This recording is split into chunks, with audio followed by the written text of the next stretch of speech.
Olá, caros alunos da ETEC de Taubaté.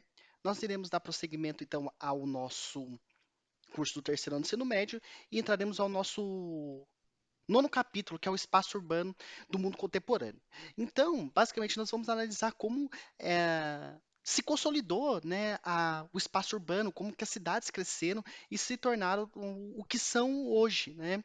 Ah, e nós devemos partir do pressuposto que a urbanização é algo recente na história ah, da evolução do homem civilizado, né? Civilizado no sentido que vive em cidades, não do civilizado no sentido que tem consciência ou que tem domínio sobre técnicas, sobre tecnologias. E basicamente, nós tínhamos aí no início da Revolução Industrial, no século XVIII, algo em torno de 3% da população vivendo nas cidades, né, 14% no início do século XX. Em 2010 chegou algo em torno aí de 51%, né, basicamente foi em 2010, 2009, 2010, quando houve, né, uma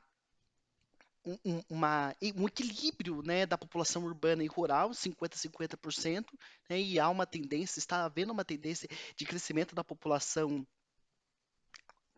urbana por causa do êxodo rural, porque nós temos muitos países subdesenvolvidos ainda que têm uma condição péssima no campo, e isso faz com que haja uma transferência da população das zonas rurais para as zonas urbanas, né?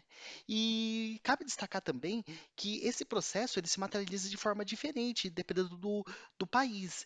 Então, a gente, quando analisa o gráfico da página 175, nós percebemos que eh, a população dos países desenvolvidos, né, tanto rural quanto urbana, ela está basicamente estável, né? Você vê basicamente que a população urbana dos países desenvolvidos tem uma tendência de crescimento, porém muito tímido. E quando nós olhamos para a população urbana e rural dos países subdesenvolvidos, aí sim nós temos uma discrepância muito grande, porque nós vemos a ascensão muito grande da população que vive, né, se está se transferindo para a zona urbana, ao passo que a população rural, né, tem vai ter o seu pico aí por volta aí desse ano, né? Ou se já não foi, no passado são estimativas aí entre 2015 aproximadamente, 2016, e há uma tendência de decrescer. Isso, obviamente, que em função daquele movimento que eu comentei com vocês há pouco, que é o chamado êxodo rural, que é a transferência da população para as zonas as zonas urbanas. E aí advém, já na página 176, só uma pequena introdução, o que é o processo de urbanização? Nós podemos definir esse processo de várias formas distintas. Eh, uma delas é dizer que quando há uma transformação do espaço rural em um espaço urbano ou um espaço urbanizado, então nesse caso nós temos o processo de urbanização. E outra situação que nós podemos chamar, né, do processo de urbanização é quando há a transferência da população do espaço rural para o espaço urbano. Uma terceira possibilidade de falar de processo de urbanização é quando a população urbana cresce percentualmente mais rápido do que a população rural. Então, nessas três situações distintas, nós podemos inferir que está havendo um processo de urbanização. E da onde advém esse processo? Da própria evolução do ser humano e da revolução agrícola, da domesticação dos animais e, consequentemente, do surgimento das primeiras cidades.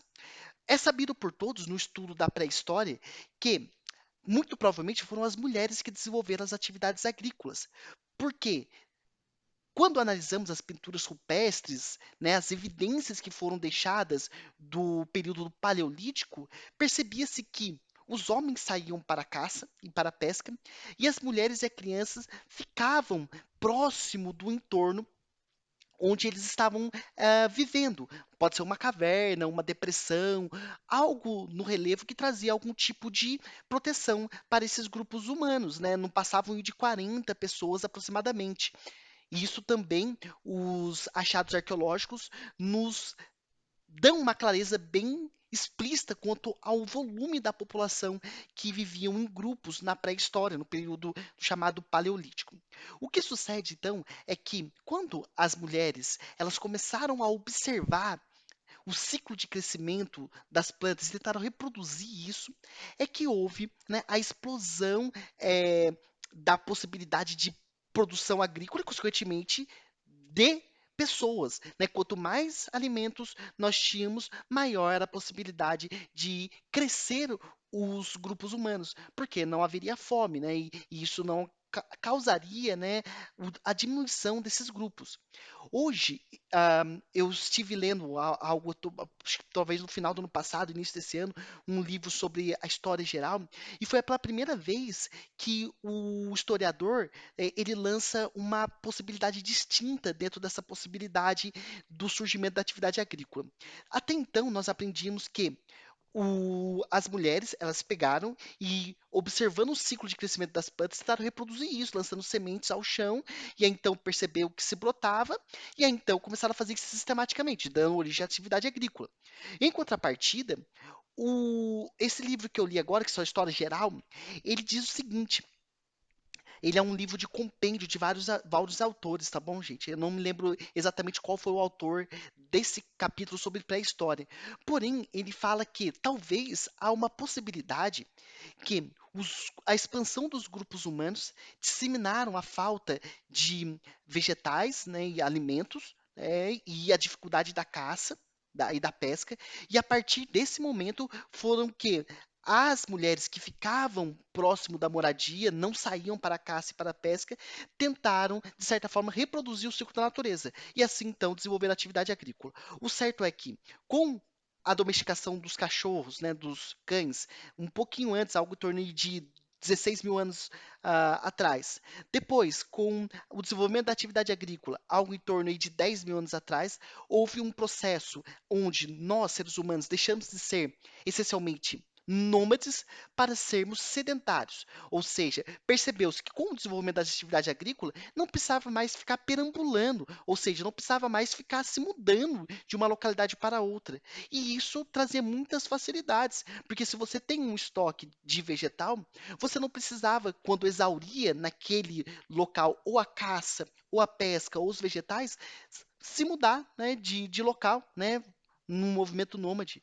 E isso então fez com que automaticamente surgissem os primeiros povoados, tal qual nós conhecemos da pré-história, as primeiras cidades. Então nós temos Ur, Babilônia, e hoje nós sabemos que Satal, Uruk foi mais antigo ainda, é mais velho ainda que Ur, Babilônia, e a partir daí então nós tivemos o que? A consolidação das cidades tal qual nós conhecemos hoje. Obviamente que com suas especificidades da época, isso eu estou falando aí de coisa de 8, 7, 6 mil anos atrás, né? Então é bem diferente. Porém, a estrutura é muito parecida, uma estrutura de poder, onde existia um líder, essas cidades tinham que se proteger contra ataques de invasores e inimigos, portanto, tinha que desenvolver um exército para proteger os seus limites. Tudo isso, obviamente, que consolida numa estrutura de poder nas cidades, né, no processo de urbanização civilizatório que vivemos atualmente. Então, foi o início desse processo lento, né, e gradual